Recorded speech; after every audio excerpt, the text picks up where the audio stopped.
Hello, this is a podcast. Contrary to popular belief, it is not an alien spaceship, but were it an alien spaceship, it'd be a freaking cool alien spaceship. Oh wait, there's the Milky Way is in a chair right over there. Let's ask the Milky Way a question. Hey, Mr. Milky Way, how many licks does it take to get to the center of a Tootsie Pop? The answer will remain unknown, just like everything else that we should know. Right? I don't know. I have no idea. Exactly. Yes, well, there's new music afoot, and its feet smell great. That didn't make sense. Anyway, Spiritbox put out a new song, and it's just awesome. And it's just got the coolest video ever, so you have to promise me right now. Pinky promise. Pinky promise me that you're going to go listen to it and watch the video right now or sometime today after you listen to I don't know, whatever you want to do. But listen to it and watch it, do the thing. Meet your next pillow. Because it's so good. It's just unbelievably good how good it is. It's that good that you can't unbelievably make sense of how good it is.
They are amazing.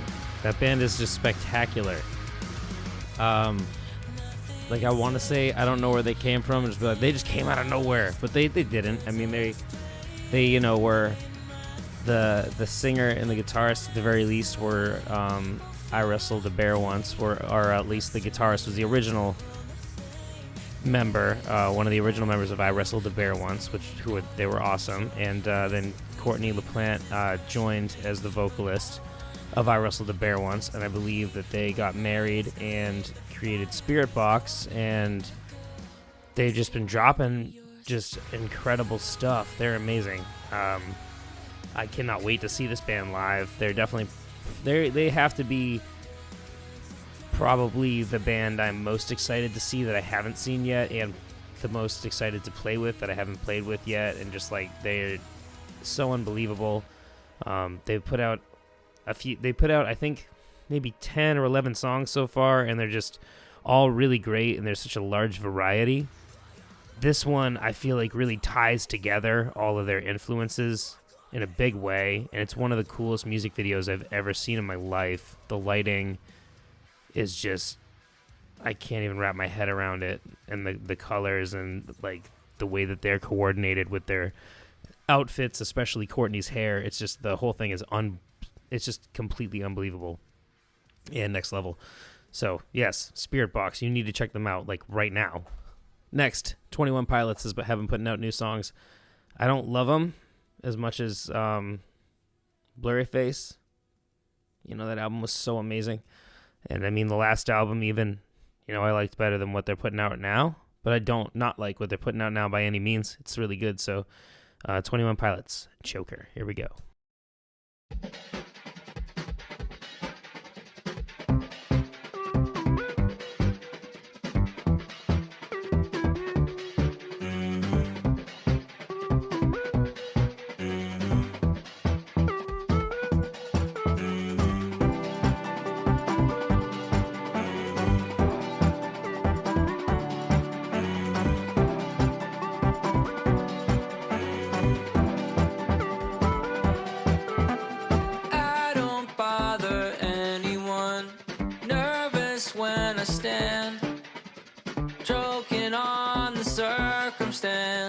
Only smoking secondhand. Cut us open, spread us out, dry us in the sand. Lay the fiber side by side, and you'll begin to understand. I know it's over. I was born a joker. Nobody's coming for me. Coming for me.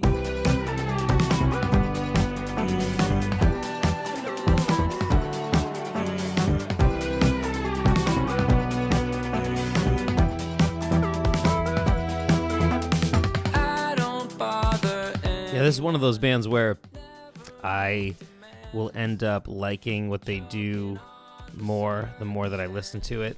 This is a very cool song. I actually really enjoy it more than I did the first time I heard it. I thought it was a little boring when I first heard it, and now just that I'm hearing it through my monitors with all the different production layers and the quality of each of those layers, and then the video, of course, they put it together so well, and it's so natural and so organic to see them doing their thing. And I just I love 21 Pilots. They're very entertaining, and they just do very cool stuff, and I've heard they're one of the best bands ever to see live, and I haven't actually gotten that. Been fortunate enough to be able to do that yet. Can't wait to do that when everything comes back. Yes, but Boyce Avenue, Everything You Want. Oh my God, they covered. Boyce Avenue did a vertical horizon cover. It's so good.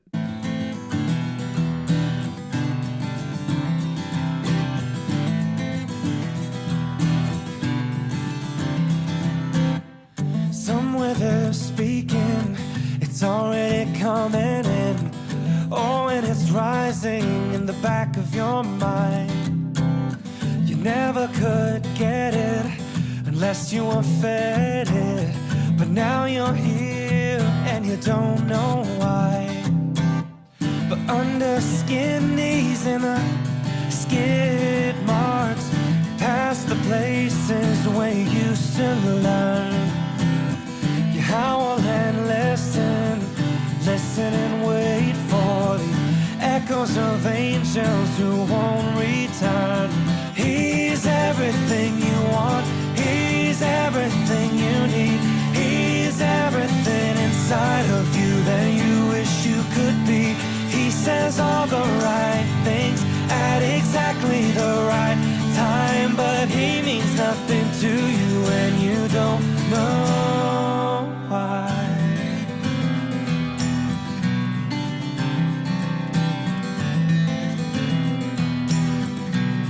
I don't know. This man is so amazing. I can't wrap my head around how good this guy is. There's so many covers on the internet. There's so many acoustic covers and all kinds of different covers that you just could never imagine. And this guy may just be one of my favorite artists that covers songs, period, that exists on the internet. I can't believe how good he is and how good his taste in music is and the things that he picks. And I would love to rip a gig with this guy someday. Oh my God, that'd be amazing. Next up, Garbage. I don't know if you know what Garbage is, but I love Garbage. I've always loved Garbage. I think they're great, and I think you should check out Garbage if you don't know who that is, because they're awesome. They're amazing. They've done very big things in their lifetime as a band. So check out Garbage, and this new song rocks. It's called No Gods, No Masters.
very cool. They're awesome. I can't believe how awesome Garbage is, and just how long have they been around? So many years. I can't even wrap my head around how long they've been around. It's so interesting to think about. The 90s. I mean, I remember that they did the theme song for a James Bond movie, The World Is Not Enough. That was a Pierce Brosnan flick, so I think that must have been 2002 or 3 or something like that. They were famous from early 90s. And I believe the guitarist or the drummer is like a super serious industry producer who's produced probably a lot of our favorite bands. And the singer of Garbage, she just has such a bassy voice, like such a booming bassy voice for female vocal. It's just unbelievable, her tone. And it's also the preservation of her tone, because she's been singing for so long and she still sounds just as good as she did back then.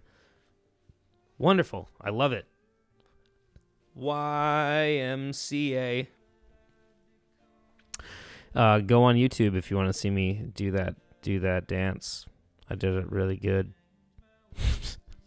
I didn't. It's not worth going on YouTube and seeing this occur unless you're already there. I'm looking at it right now, though, and I'll tell you, it's pretty mediocre. Here we go. Next up, this next song is probably one of the most beautiful songs I've ever heard in my entire life.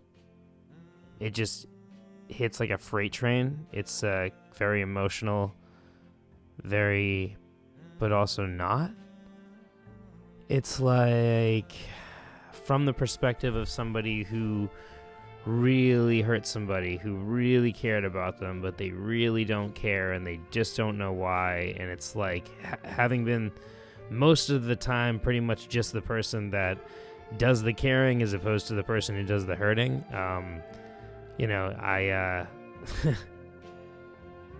It kind of cuts right to the core, because I can't tell if they're really singing from that perspective or if they're singing from the perspective of the person who's been hurt and is just trying to make sense of it. And it's just, I don't know. It's an extremely good song, and the music video is also very good. So here it comes. Don't say I didn't warn you. Told you I would never leave you all alone, but I lied.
Yeah, that song's really, it's just very moving and sad.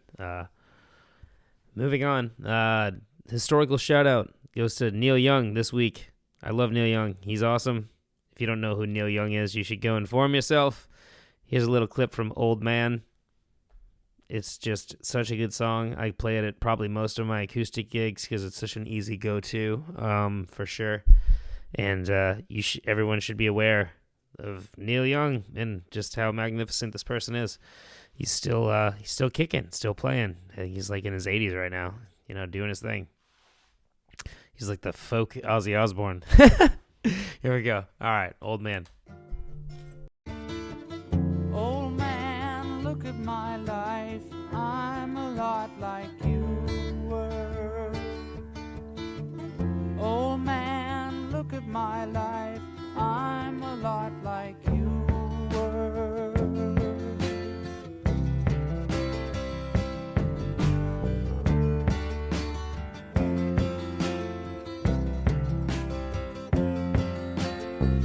Old man, look at my life. 24 and there's so much more. Live alone in a paradise that makes me think of two. Love lost, such a cost. Give me things that don't get lost.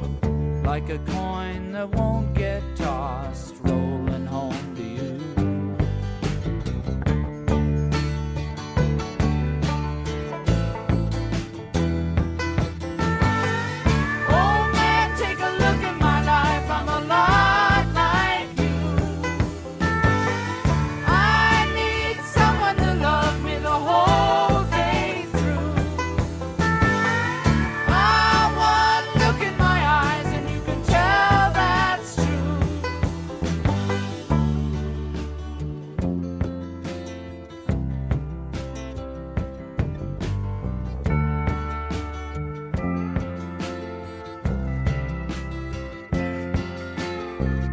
Lullabies, look in your eyes.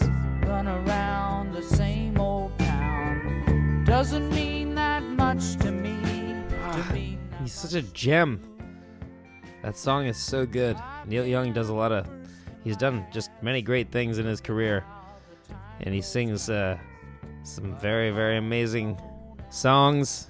I think he's doing amazing. I think when it comes to the conversation of like who the best songwriters in the history of music are, I think that he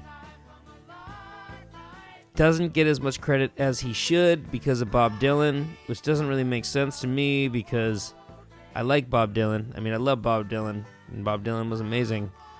But I think that Bob Dylan and Neil Young were equally good at songwriting, and I think that Neil Young is a better singer. So I don't really know why when that conversation happens, Bob Dylan tends to come up more than Neil Young.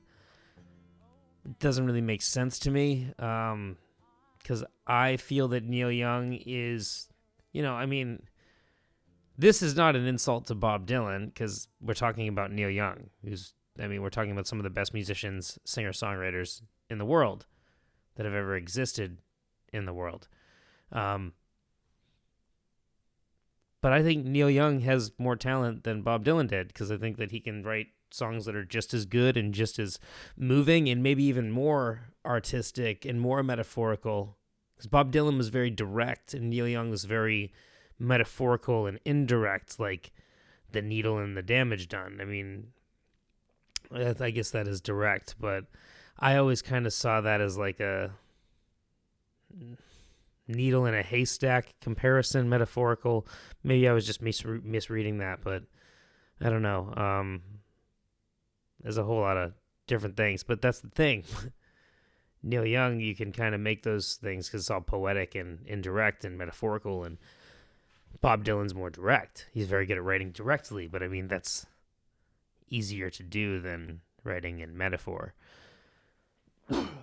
Anyway, interesting conversation to have with people who like music, regardless. So, hey, I like music. Do you like music? I mean, it's only my whole life. Love it. You better love it. You better love it. Just kidding. Yeah. So, next. Apple and Spotify may start charging $5 monthly for podcasts. I don't know why they would do that. That seems silly. It seems like they're trying to use it.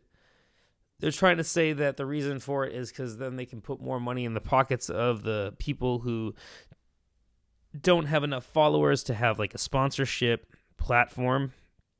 but I think that they're just trying to say that to get people on board, to give it some pros over the cons of having to, when you go back to the consumer, charge them monthly $5 or whatever they're planning on doing. So who knows? It's pretty ridiculous. You never know what's going to happen next.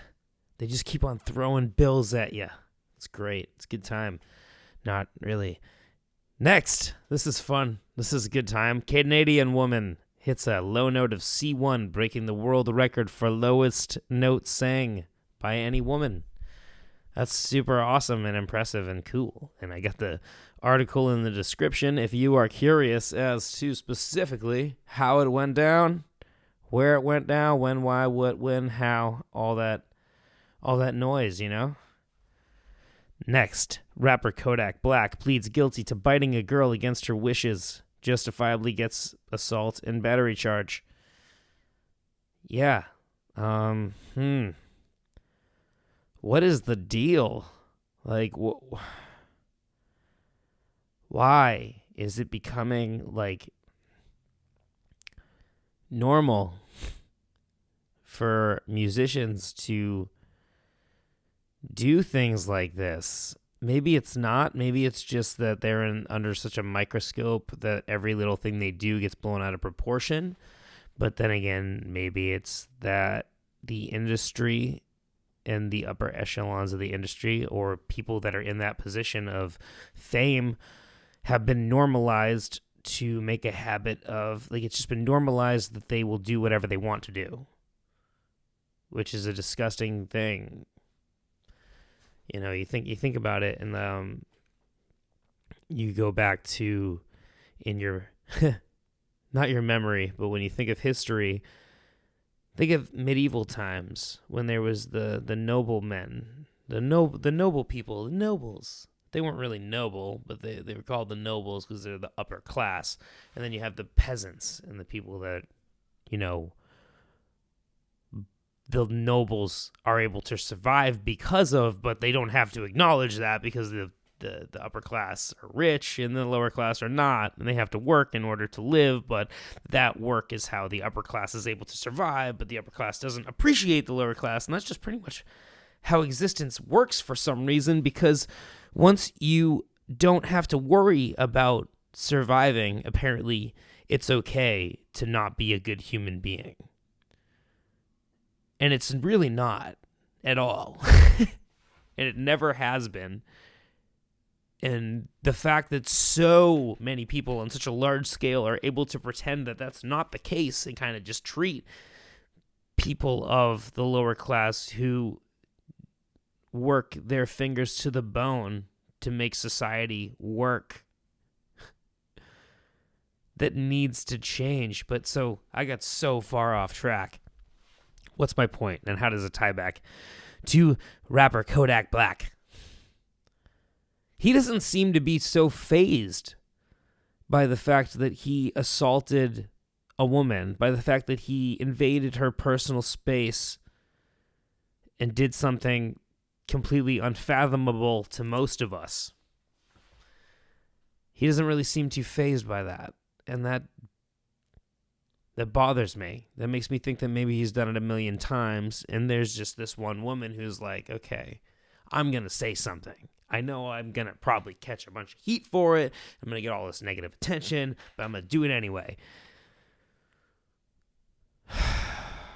As a musician, I don't ever want to be categorized with that kind of person. And I love music so much. And I love being an artist so much. And it's my whole life. It's my whole identity. It's my everything. But there's people who identify in that same way that I do as an artist, as a lifetime career artist. And they've done terrible things. And that makes me very upset. And I feel like we need to just address it until it stops happening. I don't know what the right answer is, but I do know that it's can we address why do people have these desires to do these things? Because I am a human being. I exist. I'm an artist. I do all the same stuff that somebody like Kodak Black does, career-wise. creating music, understanding music, learning music, getting to know music. Personally, we have completely different lives, obviously. But what is it that leads somebody to this point where they feel like they can just invade a woman's personal space because she doesn't want to have sex with him? The only proper response from a man or anyone, a woman to somebody that they're propositioning, the only proper response to somebody not being interested in you is, okay, I'm sorry to have invaded your space. I'm sorry to have made you uncomfortable. I'm sorry. You don't have to apologize. I'm just saying that if you want to go anywhere past okay, you should just go into apologizing for making them feel uncomfortable in any way. Even though you weren't trying to do that. Yes, you weren't trying to do that. They know that. But do they know that you care, that you did make them uncomfortable regardless? Because obviously, most people, when they have to turn someone down who's propositioning them, it's uncomfortable. Like for me, it's not really uncomfortable. I go to bars a lot.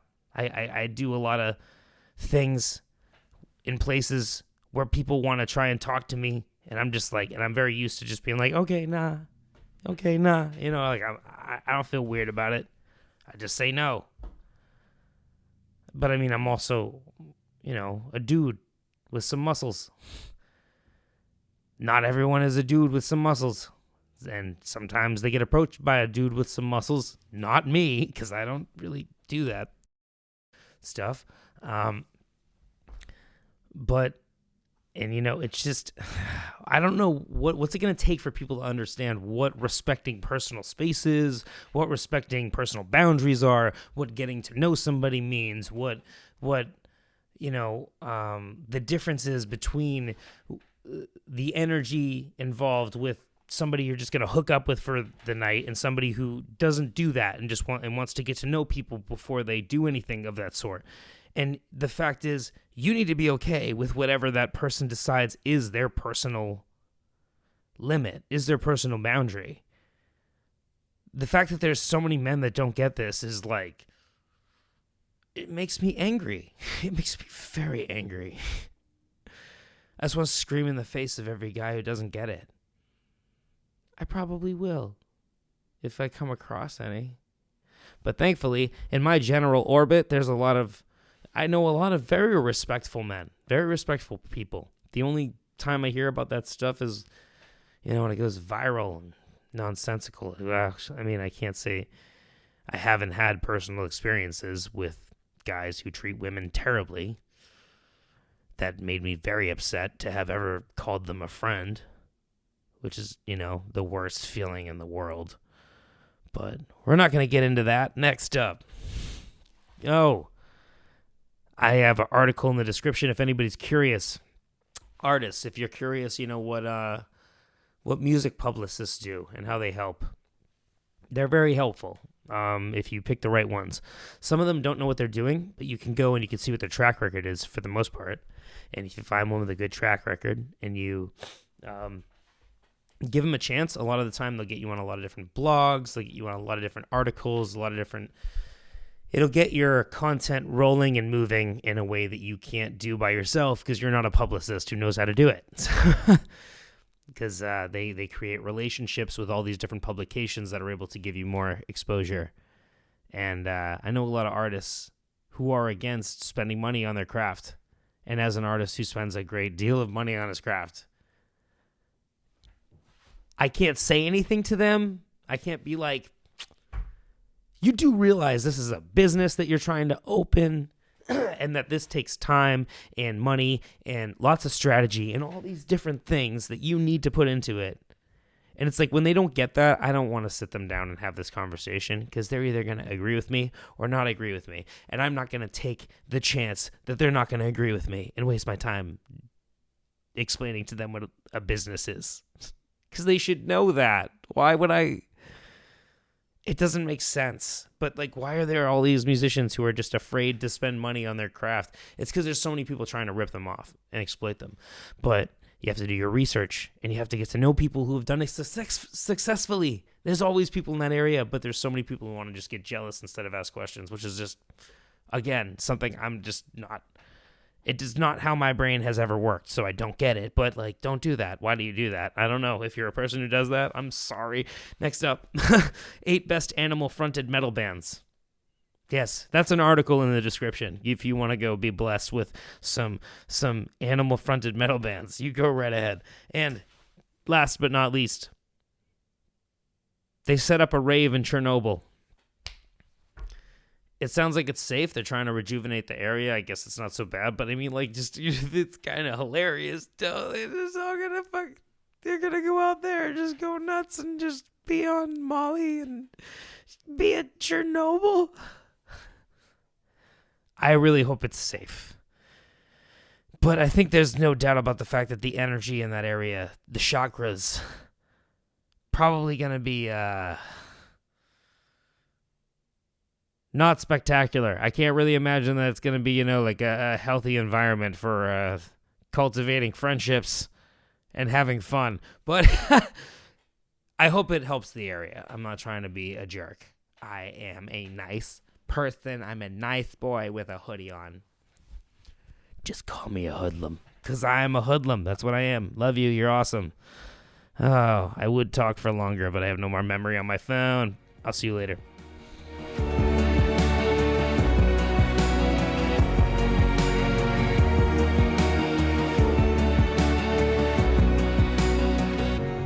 We all spoke too soon, and now it's too late. You asked me where I'm going. I forgot I need